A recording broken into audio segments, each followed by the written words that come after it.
So, I couldn't work out which one I was meant to press to start with. They said, oh, it's got braille. Well, that's fine, but I'm not blind, thank you very much.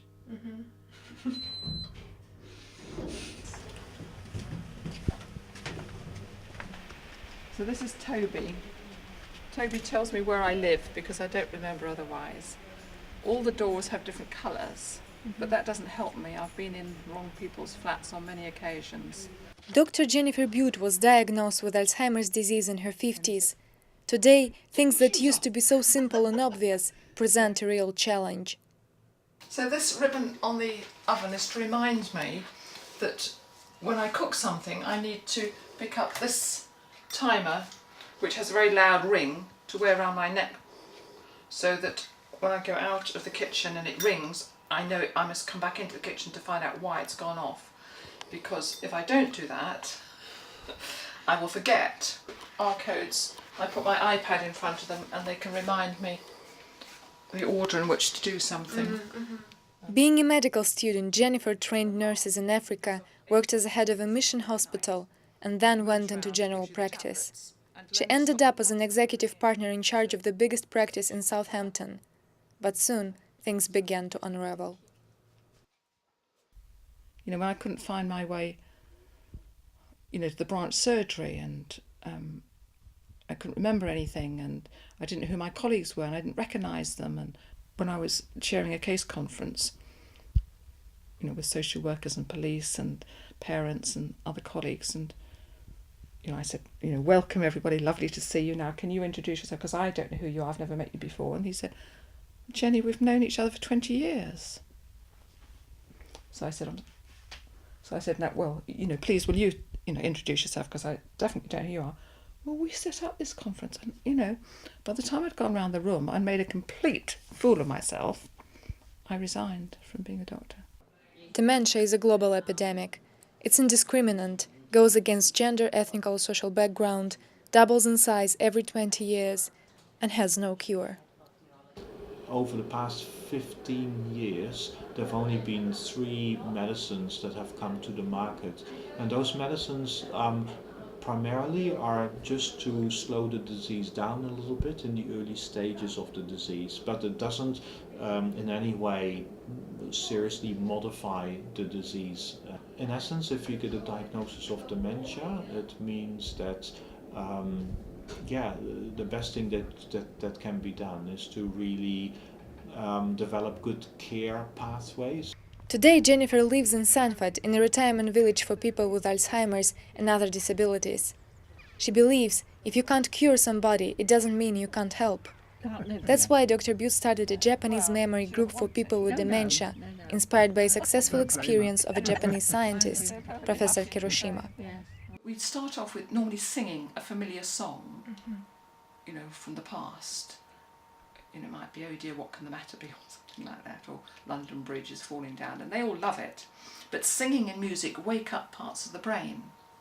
And then we go on to reading something, a poem together, like, Will You Walk a Little Faster, said the writing to the snail. And as we were reading it in the group, I noticed that a lady who never said a word was reading aloud. So I said to her, can you read the next verse? And she read the whole of the next verse. And, you know, the people are still there, you've just got to find them. Finding your loved ones when dementia is slowly stealing away their personality is a painful task for friends and family. Essentially, the burden of the disease lies with carers. They're not your father or your mother anymore. Slowly they will die away, although the body is still there. And that's what makes the disease really cruel. And that happens for a long time. And the care is so intense that it would completely, the carers would develop all kind of comorbidities. You know, they get diabetes, they get, you know, because the stress of caring for someone with dementia is so high over so many years that often they collapse as well. Doesn't wear hearing aids, won't do as he's told, does what he wants, eats what he wants when he shouldn't, diabetic, and you tell him and it just doesn't sink in. And it's all right. That's what we get from your dad.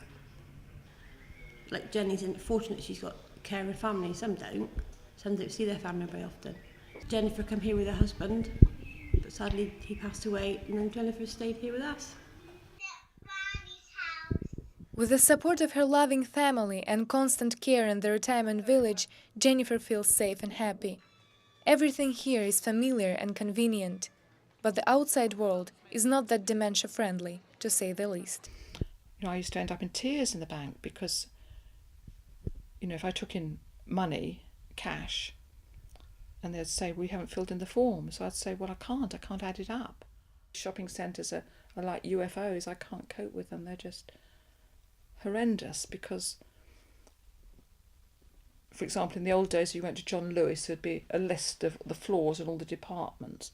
Well, I couldn't read all that.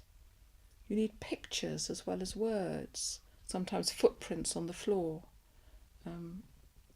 And toilets, cloakrooms, they're a nightmare. And it's not just me, because the ladies here all compare notes. It's a nightmare because, locking the door, unlocking the door, they're different all the time. And, you can get really agitated about it because you can't get out of the place. Jennifer speaks at conferences and participates in different projects concerning dementia. Recently, the world leaders have also turned their attention to the subject.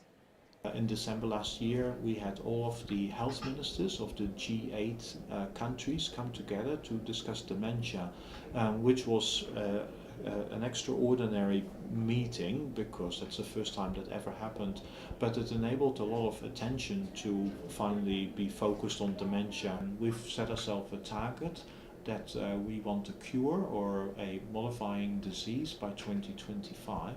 So that's roughly in 10 years from now.